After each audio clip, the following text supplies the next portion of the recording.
నమస్కారం ఘంటారావుకు స్వాగతం. ముందుగా ప్రధానాంశాలు. కాసేపట్లో భీమిలి పర్యటనకు కేంద్ర పర్యావరణ కమిటీ. తీరంలో నేహారెడ్డి అనధికార కాంక్రీట్ నిర్మాణాల పరిశీలన.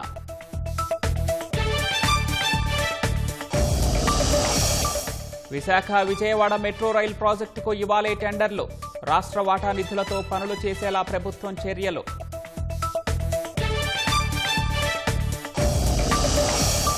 జంగారెడ్డిగూడెం పురపాలక కమిషనర్ ఛాంబర్లో అగ్ని ప్రమాదం. షార్ట్ సర్క్యూట్తో కంప్యూటర్, ఫర్నిచర్ దగ్ధం.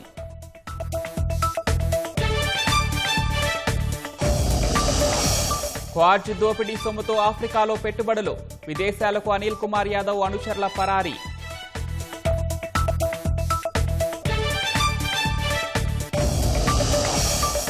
ఎఫ్టీఏతో ఎలక్ట్రానిక్స్, సాఫ్ట్వేర్ రంగాలకు ప్రోత్సాహకం.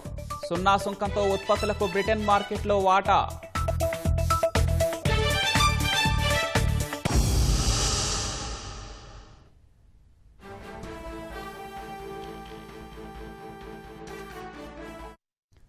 హైకోర్టు ఆదేశాల మేరకు భీమిలి తీరంలో నేహారెడ్డి అనధికార కాంక్రీట్ నిర్మాణాలను కేంద్ర పర్యావరణ కమిటీ పరిశీలించనుంది. మరింత సమాచారం మా ప్రతినిధి కోర్మరాజును అడిగి తెలుసుకుందాం. కోర్మరాజు, చెప్పండి, కేంద్ర పర్యావరణ కమిటీ భీమిలి పర్యటన వివరాలు చెప్పండి.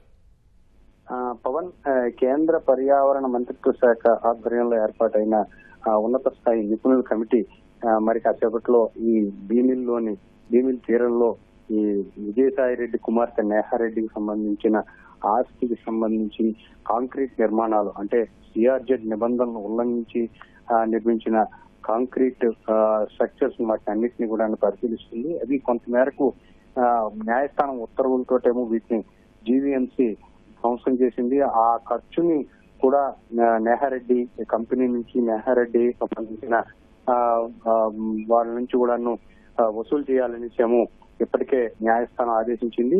అయితే ఇందులో ప్రధానమైన అంశం ఏంటంటే, న్యాయస్థానం ఉత్తర్వులు ఒకవైపు పాటిస్తూనే మరోవైపు ఈ స్వయంగా రాష్ట్ర హైకోర్టు నిర్ణయించిన ప్రకారం ఈ కమిటీ ఏదైతే సిఆర్జెడ్ కమిటీ ఉంది, ఆ కమిటీ ఏమో నేరుగా భీమిలి సివిల్ కోర్టులోనేమో ఫిర్యాదు చేసింది, వీళ్ళ మీద క్రిమినల్ కేసు పెట్టండి అనేసి. భీమిలి కోర్టు ఈ మేరకు భీమిలి పోలీసులకేమో ఉత్తర్వులు జారీ చేసింది. దీని మీద హైకోర్టు ఉత్తర్వుల ప్రకారం అవాన్ కంపెనీ, అలాగే నేహారెడ్డి, అలాగే మరో వ్యక్తి మీద కూడాను, ఈ ముగ్గురు మీద కూడాను case A1, A2, A3 గానేమో case నమోదు చేసింది. ప్రస్తుతం ఆ కేసు కూడానేమో పరిశీలనలో ఉంది. ఇదే సమయంలో హైకోర్టు నిర్దేశించిన ప్రకారం కేంద్ర పర్యావరణ మంత్రిత్వ శాఖకు సంబంధించి నిపుణులతో కూడిన కమిటీ ఈ ప్రాంతంలో పర్యటించి ఇక్కడ జరిగిన పర్యావరణ విధ్వంసం, సిఆర్జెడ్ నిబంధనల ఉల్లంఘన, వీటన్నిటికీ సంబంధించిన అంశాలను పరిశీలించి నేరుగా న్యాయస్థానానికి మరోమారు నివేదించే అవకాశం ఉంది. ధన్యవాదాలు కోర్మరాజు. రాష్ట్రంలో విశాఖపట్నం, విజయవాడలో మెట్రో రైల్ ప్రాజెక్టు తొలిదశ పనులకు నేడు టెండర్లు పిలువనున్నారు. వీటికి సంబంధించిన సమగ్ర ప్రాజెక్టు నివేదికపై కేంద్ర ప్రభుత్వం నుంచి ఆమోదం లభించేలోగా రాష్ట్ర వాటా నిధులతో పనుల నిర్వహణకు ప్రభుత్వం చర్యలు తీసుకుంటోంది. ఇందుకోసం రాష్ట్ర మెట్రో రైల్ కార్పొరేషన్ ఆధ్వర్యంలో మొదటి దశ పనులకు టెండర్లు పిలిచి ఖరారు చేయనున్నారు. సవరించిన అంచనాల ప్రకారం విశాఖలో 11,498 కోట్లతో, విజయవాడలో 10,118 కోట్లతో మెట్రో రైల్ ప్రాజెక్టులు చేపట్టనున్నారు. కేంద్ర రాష్ట్ర ప్రభుత్వాలు చెరో 50% చొప్పున నిధులు సమకూర్చాలి. 100% నిధులు కేంద్ర ప్రభుత్వమే సమకూర్చాలని ముఖ్యమంత్రి చంద్రబాబు ఇప్పటికే లేఖ రాశారు. కూటమి ఎంపీలు కూడా ఇటీవల ఢిల్లీలో కేంద్ర పట్టణాభివృద్ధి శాఖ మంత్రిని కలిసి నిధులు కేటాయించాలని విజ్ఞప్తి చేశారు. ఈలోగా 2 నగరాల్లోనూ మెట్రో రైల్ ప్రాజెక్టు పనులు ప్రారంభించాలని ప్రభుత్వం నిర్ణయించింది.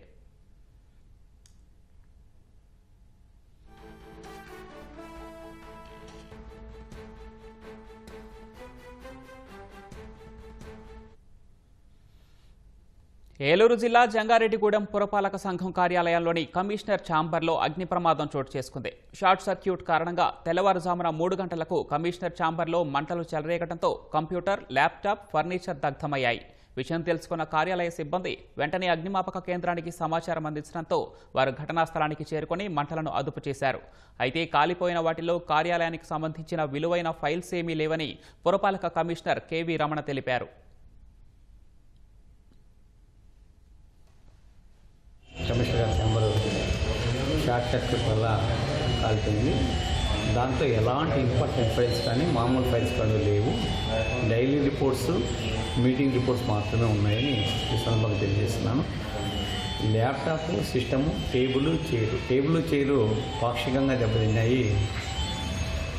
ల్యాప్టాప్, సిస్టమ్ దగ్గర ఉన్న ఇంటర్నెట్ మాత్రం పూర్తిగా దెబ్బతిందని, పూర్తిగా కాలిపోయిందని సందర్భంగా చెప్తున్నాను.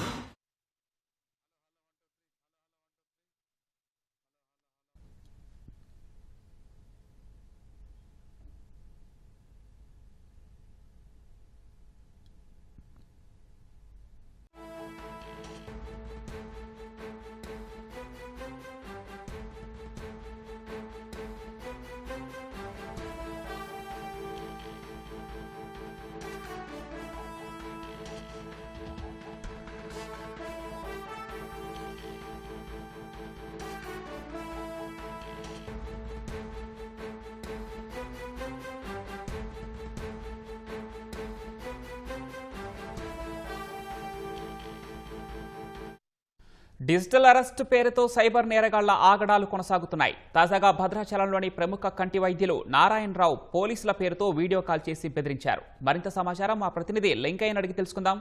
లింగయ్య, చెప్పండి, సైబర్ నేరస్తుల బెదిరింపులకు సంబంధించిన సమాచారం ఏంటి?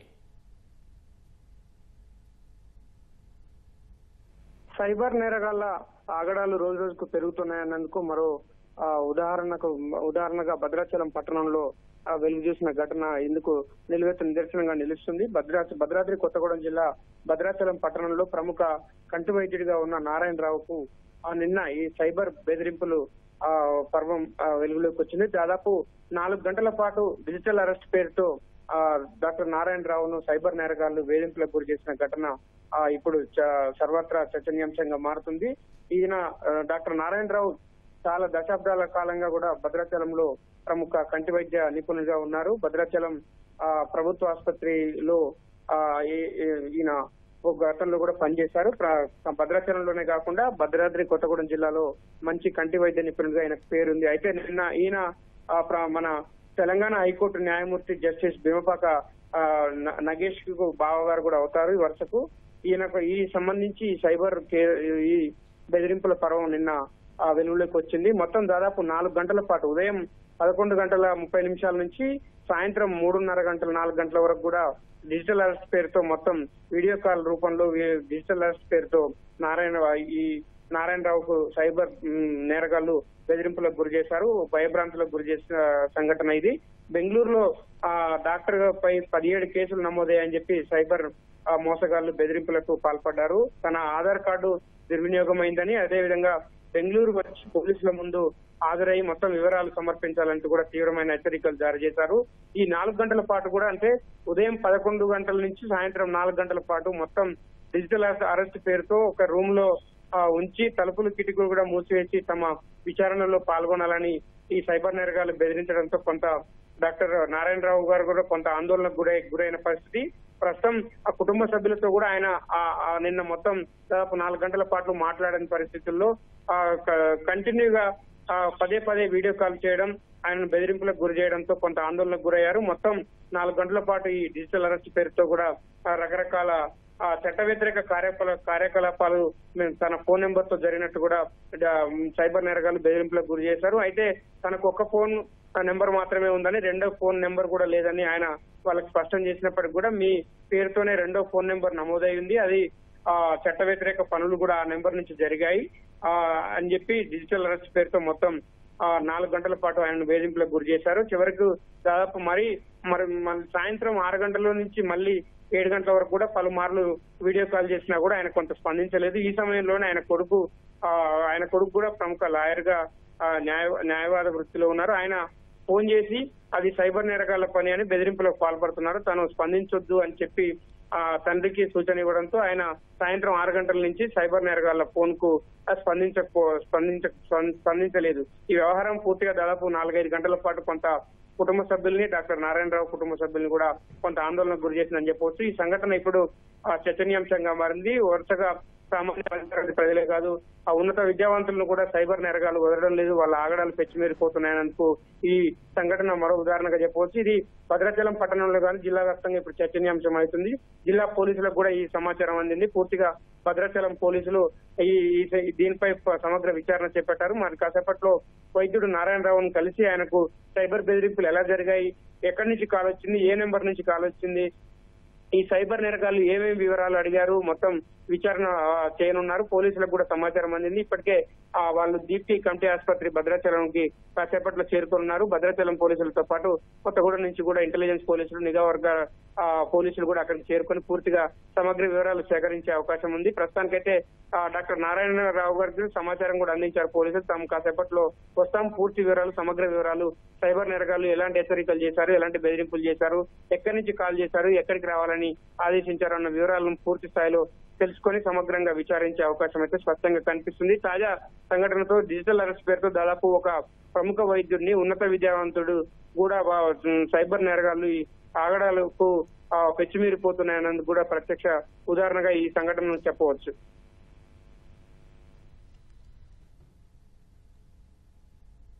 ధన్యవాదాలు లింగయ్య.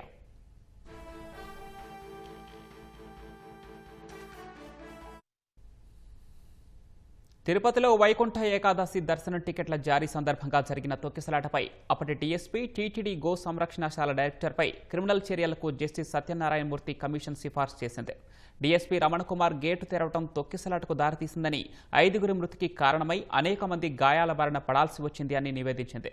ఈ నెల 10న కమిషన్ సమర్పించిన నివేదిక గురువారం కేబినెట్ ఎదుటకు వచ్చింది.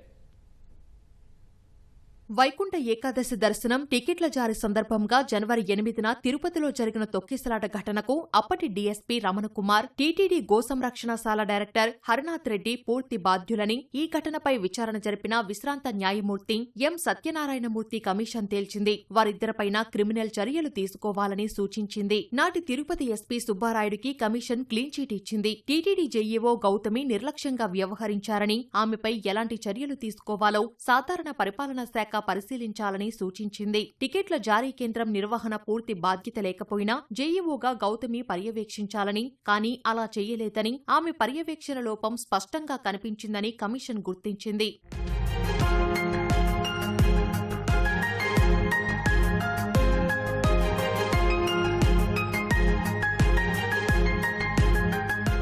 తిరుపతి రామానాయుడు హైస్కూల్లో ఏర్పాటు చేసిన టికెట్ల జారీ కేంద్రంలో క్యూలైన్ల నిర్వహణ, శాంతి భద్రతల పరిస్థితిని నియంత్రించేందుకు డీఎస్పీ రమణకుమార్ కు బాధ్యత అప్పగించారు. మధ్యాహ్నం 2 గంటలకు రావాల్సిన ఆయన సాయంత్రం వచ్చి నిర్లక్ష్యంగా వ్యవహరించారన్న కమిషన్, జనం మధ్యలో ఉన్న వృద్ధురాలని బయటకు పంపేందుకు డీఎస్పీ గేటు తీశారని తెలిపింది. ఆ గేటును తెరిచే ముందు ఆమెను పంపాక గేటును మూసేటప్పుడు సరైన జాగ్రత్తలు తీసుకోలేదని నివేదికలో పేర్కొంది. బ్లాకుల వారీగా యాత్రికులను టికెట్ కౌంటర్ల వద్దకు పంపేందుకు ఇన్స్పెక్టర్లు పార్కులోకి వచ్చారని, వారెవరికీ చెప్పకుండా డీఎస్పీ రమణకుమార్ గేటు తెరవడం తొక్కిసలాటకు దారితీసిందని, 5గురి మృతికి కారణమైందని నివేదికలో పేర్కొన్నారు. అనేక మంది గాయాల బారిన పడాల్సి వచ్చిందని కమిషన్ నివేదించింది. టోకెన్ జారీ కేంద్రం మొత్తానికి ఇన్ఛార్జిగా హరనాథ్ రెడ్డిని నియమిస్తే తనను తాను టోకెన్ జారీ కౌంటర్ల వద్దకే పరిమితం చేసుకున్నారని, కేంద్రం మొత్తానికి ఇన్ఛార్జిగా నియమితులై ఇలా చేయడం నిర్లక్ష్యమే అని కమిషన్ తేల్చింది.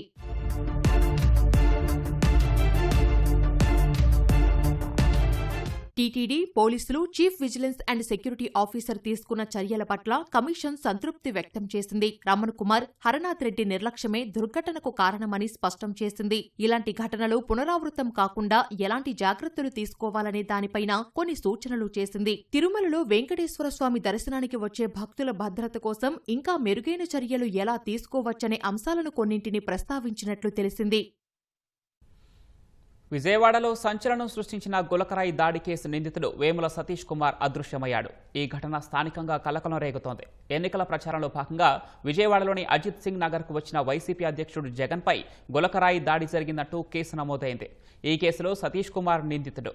ఈ నెల 17న రాత్రి ఇంట్లో కుటుంబ సభ్యులతో కలిసి నిద్రించిన ఆయన ఉదయానికి కనిపించలేదు. కుటుంబ సభ్యులు ఎంత వెతికినా ఆచూకీ లేదు. వారం రోజులుగా సతీష్ జాడ కానరాకపోవడంతో కుటుంబ సభ్యులు అజిత్ సింగ్ నగర్ పోలీసులకు ఫిర్యాదు చేశారు. దీనిపై పోలీసులు విచారణ చేపట్టారు. 5 ఏళ్ల పాలనలో వైసీపీ చేసిన అవినీతికి కొన్ని నిర్మాణాలు ఆనవాళ్లుగా నిలుస్తున్నాయి. శ్రీ సత్యసాయి జిల్లా కదిరి మున్సిపాలిటీ పరిధిలోని కుటాగుళ్లలో నిర్మించిన అర్బన్ ప్రాథమిక ఆరోగ్య కేంద్ర భవనం 3 నాళ్ల ముచ్చటగానే మారింది. కట్టిన కొన్నాళ్లకే పగుళ్లు ఇచ్చింది. అర్బన్ ప్రాథమిక ఆరోగ్య కేంద్ర భవన నిర్మాణం కోసం గత ప్రభుత్వం 80 లక్షల రూపాయలు మంజూరు చేసింది. అప్పటి వైసీపీ ప్రజాప్రతినిధి నిర్మాణ పనులను తన అనుచరులకు అప్పగించారు. 10 కాలాల పాటు రోగులకు సేవలు అందించాల్సిన భవన నిర్మాణ పనుల్లో గుత్తేదారుడు కక్కుర్తికి పాల్పడ్డాడు. నాణ్యతకు తిలోదకాలు వదిలి నిర్మాణాలు పూర్తయ్యాయంటూ 2022 నవంబర్ 13న ప్రభుత్వానికి అప్పగించాడు. 3 ఏళ్లు కూడా పూర్తి కాకమునిపే భవనంలోని 4 గదులు పూర్తిగా బేటలు వారాయి. సిబ్బంది కోసం నిర్మించిన మూత్రశాలలు సైతం నెర్రెలు బారాయి. ఎప్పుడు కూలిపోతాయో తెలియక సిబ్బంది వాటికి తాళాలు వేసేశారు. గదులకు మరమ్మతులు చేసే విషయంలో మున్సిపల్ వైద్య ఆరోగ్య శాఖ అధికారులు ఒకరిపై మరొకరు నెట్టుకుంటున్నారు. గడువు ముగిసిందంటూ గుత్తేదారుడు తప్పుకున్నాడు. ఉన్నతాధికారులే స్పందించి గదులు కూలకముందే మరమ్మతులు చేపట్టాలని ఆసుపత్రి సిబ్బంది రోగులు కోరుతున్నారు. మంత్రి నిమ్మల రామానాయుడుపై 2022లో జరిగిన దాడి కేసు దర్యాప్తునకు సిఐడి డీజీపీ సిట్ను ఏర్పాటు చేశారు. డీఎస్పీ జీఆర్ఆర్ మోహన్ నేతృత్వంలో 5 సభ్యులతో ప్రత్యేక దర్యాప్తు బృందాన్ని ఏర్పాటు చేస్తూ ఆదేశాలిచ్చారు. 2022లో టిట్కో గృహాల కార్యక్రమానికి అధ్యక్షత వహించాల్సిన నాటి ఎమ్మెల్యే నిమ్మల రామానాయుడు, ఎమ్మెల్సీ ఆంగర్ రామ్మోహన్లపై వైసీపీ నేతలు కుట్రపూరితంగా మూకుమ్మడిగా దాడి చేశారు. దాడిలో వైసీపీ కార్యకర్తలు ఉపయోగించిన బటన్ నైఫ్ను పోలీసులు స్వాధీనం చేసుకున్నారు. నాటి దాడిలో నిమ్మల రామానాయుడు త్రుటిలో ప్రాణాపాయం నుంచి తప్పించుకున్నారు. గత ప్రభుత్వం హయాంలో నిమ్మల స్వయంగా పోలీసు ఉన్నతాధికారులకు, కలెక్టర్కు ఫిర్యాదు చేసిన వైసీపీ నాయకులు కేసు నమోదు చేయనీయకుండా ఒత్తిడి తెచ్చారు. దాడిని నిరసిస్తూ నాటి ప్రతిపక్ష నేత చంద్రబాబు సైతం డీసీపీకి ఫిర్యాదు చేశారు.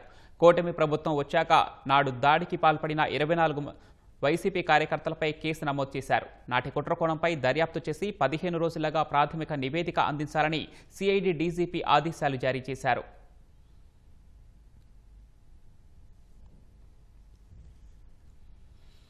వైసీపీ ప్రభుత్వ హయాంలో నెల్లూరు జిల్లాలో జరిగిన క్వాజ్ అక్రమ తవ్వకాలు, ఎగుమతిదారుల నుంచి వసూళ్ల వ్యవహారంలో రోజుకో కొత్త విషయం వెలుగులోకి వస్తోంది. మాజీ మంత్రి, వైసీపీ నేత అనిల్ కుమార్ యాదవ్ ముఠా వసూళ్ల ద్వారా వచ్చిన డబ్బును కొన్ని చోట రియల్ ఎస్టేట్లో, మరికొంత ఆఫ్రికాలో మైనింగ్లో పెట్టుబడిగా పెట్టినట్లు సమాచారం.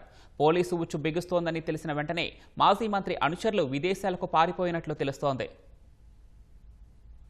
వైసీపీ హయాంలో అధికారమే అండగా చెలరేగి సహజ వనరుల్ని చెరబట్టి అందినకాడికి దోచేసిన వ్యవహారంలో కొత్త విషయాలు తెరపైకి వస్తున్నాయి. చైనాలో క్వార్జుకు మంచి ధర పలికినంతకాలం నెల్లూరు జిల్లాలో ఇష్టానుసారం తవ్వకాలు సాగేలా మాజీ మంత్రి అనిల్ కుమార్ యాదవ్ ముఠా చూసింది. ఖనిజాన్ని తరలించేటప్పుడు టన్నుకు 7,000 నుంచి 10,000 వరకు ఎగుమతిదారుల నుంచి వసూలు చేసింది. అలా వచ్చిన సొమ్ములో నెలకు 20 కోట్ల చొప్పున ముఖ్య నేతకు చేరవేసి మిగిలిన సొమ్మును అనిల్ కుమార్ వేరువేరు చోట్ల పెట్టుబడులు పెట్టారు. గూడూరు, నాయుడుపేటల వద్ద రియల్ ఎస్టేట్ వెంచర్లు వేశారు. హైదరాబాద్లోని మణికొండ, తుర్క్యాంజల్లో విల్లాల నిర్మాణాలకు వెచ్చించారు. మరికొంత సొమ్మును ఆఫ్రికాలోని ఐవరీ కోస్ట్ దేశంలో గ్రాఫైట్ మైనింగ్ లో పెట్టుబడులు పెట్టినట్లు తేలింది. అనిల్ కుమార్ వద్ద నాగరాజు, రాజీవ్ రెడ్డి అనే 2 పిఏలు ఉన్నారు. వారిలో రాజీవ్ రెడ్డి ఆఫ్రికాలోని వ్యాపార లావాదేవీలు చూసుకుంటున్నట్లు తెలుస్తోంది.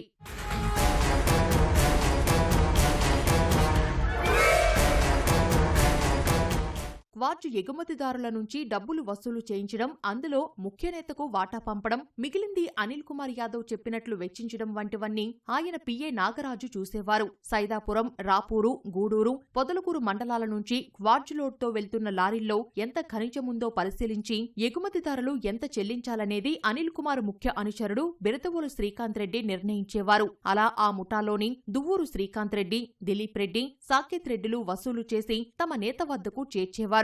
ఆ సొమ్ములో ఎవరికి ఎంత చేరవేయాలనేది పిఏ నాగరాజు చూసుకునేవాడని తెలిసింది. పొదలకూరు మండలం తాటిపర్తి సమీపంలోని గడువు ముగిసిన రుస్తుం మైన్ నుంచి 2023 డిసెంబర్ 10, 15 తేదీల మధ్య 14 లారీల్లో 411.31 టన్నుల క్వార్జ్ను సన్ ఎక్స్పోర్ట్స్ పేరుతో తరలించారు. దీనికి అనిల్ కుమార్ యాదవ్ ముఠా టన్నుకు 7,000 చొప్పున వసూలు చేసింది. ఈ మేరకు అనిల్ పిఏ 28,77,000 స్వీకరించినట్లు సంతకం చేసి ఇచ్చిన పేపర్ బయటపడింది.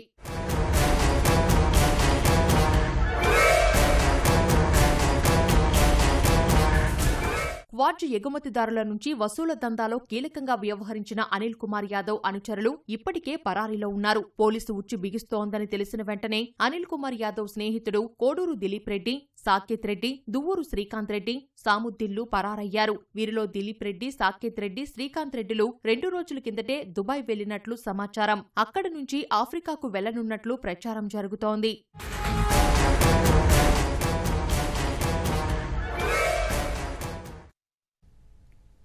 ఇటీవల కర్ణాటకలో ఓ భర్త తన భార్యతో గొడవపడి ఆమె ముక్కును కొరికి నమిలి తిన్న ఘటన మరొక ముందే మరో దారుణ ఘటన బీహార్లో జరిగింది.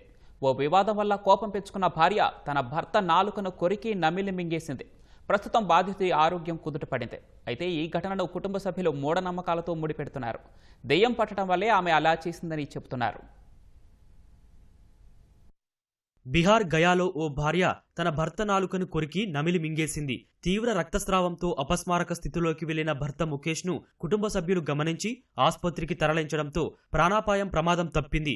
ఓ విషయంలో భార్యాభర్తల మధ్య తీవ్ర వివాదం తలెత్తింది. కోపం పెంచుకున్న భార్య కొంతసేపటి తర్వాత భర్త దగ్గరకు వెళ్ళింది. నువ్వు ఏదో తాగావని నోరు తెరిచి నాలుక చూపించు అని అడిగింది. భర్త తన నాలుకను బయట పెట్టడంతో ఆమె గట్టిగా కొరికేసింది. ప్రస్తుతం అతడు ఆస్పత్రిలో చికిత్స పొందుతున్నాడు. మాట స్పష్టంగా రాకుండా తీవ్ర ఇబ్బంది పడుతున్నాడు.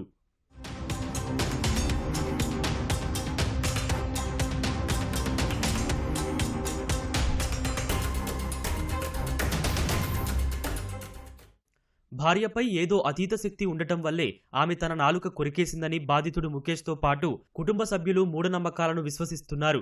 తన భార్య రాత్రుళ్లు బయటకు వెళ్తోందని, ఒకసారి తన కుమార్తెతో కలిసి బాల్కనీ నుంచి దూకేసిందని తెలిపారు. స్థానికంగా ఓ వైద్యుడి దగ్గరకు తీసుకెళ్లినా పరిస్థితుల్లో మార్పు లేదని ముఖేష్ చెప్పాడు. ఇప్పటి వరకు ఆ మహిళపై ఎవరూ పోలీసులకు ఫిర్యాదు చేయలేదు. మాజీ ప్రధాని ఇందిరాగాంధీ పేరిట ఉన్న రికార్డును ప్రధాని నరేంద్ర మోదీ అధిగమించనున్నారు. దేశంలో వరుసగా ప్రధాని పదవి చేపట్టి ఎలాంటి విరామం లేకుండా సుదీర్ఘకాలం అధికారంలో ఉన్న రెండో నేతగా రికార్డు సృష్టించబోతున్నారని అధికార వర్గాలు తెలిపాయి.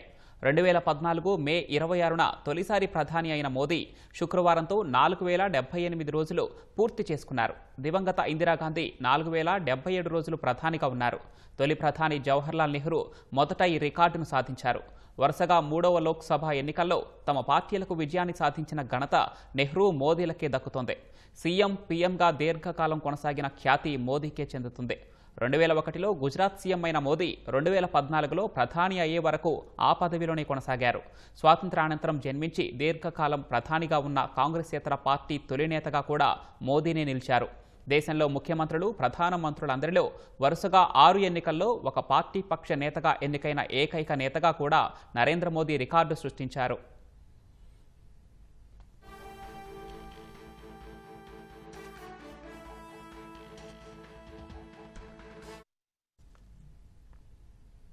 భారత్ బ్రిటన్ స్వేచ్ఛా వాణిజ్య ఒప్పందంపై మంత్రి నారా లోకేష్ హర్షం వ్యక్తం చేశారు. ఇది భారతీయ వస్తువులకు అపూర్వమైన మార్కెట్ యాక్సెస్ను అందిస్తుందని వెల్లడించారు. దాదాపు 100% వాణిజ్య విలువను కవర్ చేస్తుందన్నారు. ముఖ్యంగా ఆంధ్రప్రదేశ్ విలువైన ఆక్వా పరిశ్రమ యూకేలోకి గణనీయమైన మార్కెట్ యాక్సెస్ను పొందుతుందని, తద్వారా తగ్గిన సుంకాల నుంచి ఎంతో ప్రయోజనమని సామాజిక మాధ్యమం ఎక్స్లో లోకేష్ పోస్ట్ చేశారు. ఈ చారిత్రాత్మక ఒప్పందానికి నాయకత్వం వహించిన ప్రధాని మోదీ, వాణిజ్య మంత్రి పీయూష్ గోయల్కు ఏపీ ప్రజల తరపున లోకేష్ కృతజ్ఞతలు తెలిపారు.